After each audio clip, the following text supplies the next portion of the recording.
Hello students, मैं हूं सिल्केशा madam. आप सभी का मेरे इस चैनल पर स्वागत है। आज हम पढ़ेंगे डीसीएल और टीसीएल कमांड्स। तो चलिए शुरू करते हैं। डीसीएल और TCL commands. SQL structured query language, SQL can perform certain operations on a existing database। हमारे existing database पर हम कुछ operations perform कर सकते हैं। अभी DCL commands के दो commands है, एक तो है grant, दूसरा है revoke। अभी it deals with the rights, permissions and other controls of database system। तो ये क्या करता है, rights और permissions के साथ वो डील करता है। तो अभी हम डिफरेंस बिटवीन देखते हैं ग्रांट और रिवोक का। तो हम देखते हैं पहले वाला है, it allows providing privileges for the users on the database objects. तो वो क्या करता है, वो प्रिविलेजेस देता है। और रिवोक क्या करता है, it allows taking back the permission assign to the users. तो वो क्या करता है, वापस लेता है। तो हमारे यूजर्स को ग्रांट परमिशन देता है और रिवोक उसे वापस लेता है। दूसरा देखते हैं हम, it allows assigning access rights to the users. तो वो क्या करता है, एक्सेस राइट्स असाइन करता है। और रिवोक क्या करता है, वो allow the removing the access rights from the users. तो वो क्या करता है, रिमूव करता है। तो ये तो हो गया डीसीएल के बारे में। अब हम देखते हैं ट्रांजैक्शंस। क्या है ये ट्रांजैक्शंस।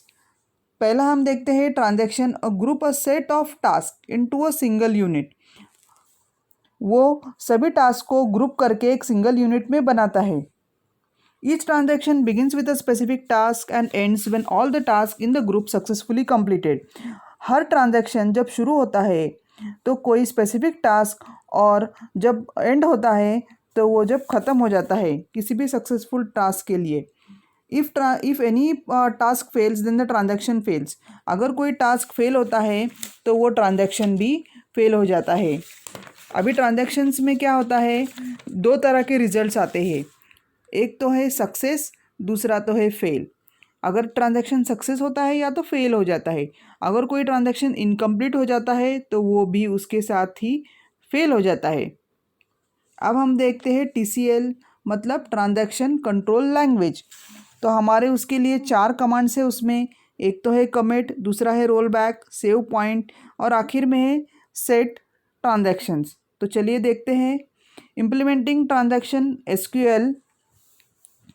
एसक्यूएल में हम ट्रांजैक्शंस को कैसे इम्प्लीमेंट करते हैं देखते हैं। This commands are used to control the transactions in database. तो ये सारे कंट्रोल करने के लिए है ट्रांजैक्शंस को। तो अभी हम देखते हैं, this transactions can not be used when creating tables. तो टेबल्स क्रिएट करने के लिए हम उसको इस्तेमाल नहीं कर पाते हैं। It manages changes made in the database by DML commands. तो डीएमएल कमांड्स के बारे में हमने अपनी पिछली वीडियो में देखा था, कौन कौन से थे वो। जो होता है इंसर्ट, डिलीट, अपडेट। तो ये हो गए डीएमएल कमांड्स। तो अभी हम पहला वाला देखते हैं, ये तो है बिगिन ट्रांजैक्शन। स्टार्ट पॉइंट और लोकल ट्रांजैक्शन। तो ये किसी भी ट्रांजैक्शंस को शुरू करने के लिए हम बिगिन ट्रांजैक्शंस यूज़ करते हैं। उसका सिंटैक्स है बिगिन ट्रांजैक्शन, ट्रांजैक्शन नेम। दूसरा वाला है set transaction, places a name on a transaction. तो इसका सिंटैक्स है सेट ट्रांजैक्शन और ब्रैकेट में दिया है रीड, राइट या तो रीड ओनली। अभी अगला है कमिट। कमिट मतलब क्या, सेव करना। तो if all in order when with all the statements within a single transaction, all changes are recorded together in the database are is called as committed।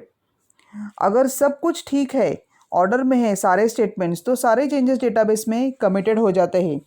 अभी commit का तो सिंटैक्स बहुत ही आसान है। कमिट और semicolon. Commit command saves all the transactions to the database since the last commit. अगर last commit तक हमको वो ट्रांजैक्शंस को सेव करता है या तो रोल बैक तक। अभी हम देखते हैं सैम्पल टेबल। अच्छा, ज़रा इसे ध्यान से देखना। सैम्पल टेबल में यहाँ हमारे 5 कॉलम बने हुए हैं। पहला तो है स्टूडेंट आईडी, दूसरा है student name, student age, class और है आखिर में है स्टूडेंट सिटी।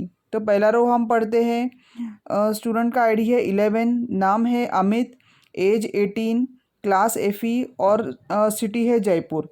अगला है स्टूडेंट आईडी है 23, नेम है गौरव, एज 19, क्लास एसी और है हैदराबाद से। तीसरा है 35, लक्ष्मी, एज 20, टी और है चेन्नई से। नेक्स्ट 44, नेम प्रिया, एज 18, एफी और है भोपाल से। तो अब हम देखते हैं example. Delete from student where student age is equal to 20 और करना है कमिट। तो अभी हमको क्या दिया है, हमको डिलीट करना है वो रो जिसका एज है 20। तो हमने हमारा आउटपुट में क्या हो जाता है, जो हमारा एक रो है वो डिलीट हो चुका है और उसका एज था 20। तो कौन सा रो था वो, जिसमें उसका नाम था लक्ष्मी और एज था 20 और था चेन्नई से। अब हम अगला देखते हैं roll back. If any error occurs with an SQL statement all changes need to be aborted. The process of reversing changes is called as roll back. मतलब अगर कोई एरर आता है एसक्यूएल में तो हम रोल बैक कर सकते हैं। It undoes the transaction in the last commit और रोल बैक। उसका सिंटैक्स है रोल बैक और सेमीकोलन। हम एग्जांपल देखते हैं सैम्पल टेबल में से। हमने delete student from student where student age equal to 20 और रोल बैक। अभी हमने क्या किया है, एक तो डिलीट किया है और उसके बाद हमने रोल बैक किया है। मतलब क्या, हमने जो डिलीट किया था एक रो तो वो हमें वापस मिल जाता है। सो नो रो डिलीटेड और टेबल विल रिमेन सेम। तो हमें पूरे का पूरा टेबल वैसे कि वैसे मिल जाता है वापस। अगला है save point. It create save point within the group of transactions in which to roll back. तो ये पॉइंट्स तैयार करता है, सेव पॉइंट्स, जहाँ तक हमें रोल बैक कर सकते हैं। It temporarily saves a transaction. ये क्या करता है, सेव करता है। It is a point in a transaction in which you can roll the transaction back to a certain point within the roll back the entire transaction. तो वो क्या करता है, पूरे ट्रांजेक्शन हमको रोल करने की ज़रूरत नहीं, जहाँ तक हमें ज़रूरत है वहाँ तक हमने सेव पॉइंट दिया है, वहीं तक हमें उसे रोल बैक करना होता है। अभी उसका सिंटैक्स बना हुआ है सेव पॉइंट नेम। अगला है हमारा creating save point among all the transactions. In general roll back is use to undo the group of roll back. अभी उसका सिंटैक्स है roll back to save point name semicolon. अभी हमें क्या करना है, एग्जाम्पल में डिलीट करना है, रोल बैक करना है और सेव पॉइंट करना है। तो देखते हैं पहले हम क्या करते हैं। सेव पॉइंट S1 मतलब सेव पॉइंट का नाम है ये। अभी save point created before deletion, हमने डिलीट करने से पहले एक सेव पॉइंट रेडी कर लिया है।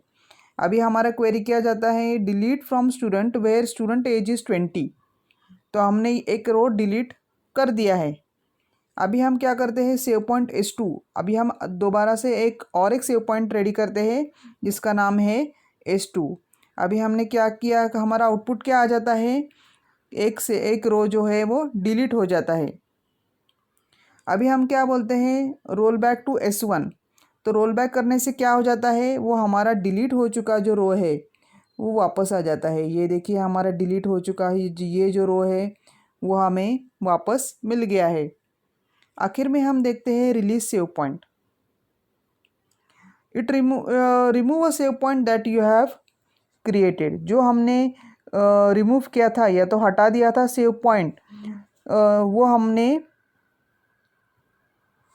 तो वो हम रिलीज़ कर देते हैं। एक बार हमने सेव पॉइंट रिलीज़ कर दिया तो हम उसे रोल बैक कमांड से हम रोल बैक इस्तेमाल नहीं करते। तो हमने दिया है रिलीज सेव पॉइंट का नाम। Once the save point has been released you cannot use the roll back command to undo the transactions perform since the last save point. एक बार हमने सेव पॉइंट को रिलीज़ कर दिया तो हम उसे इस्तेमाल नहीं कर सकते हैं। तो चलिए आज के लिए बस इतना ही। Thank you.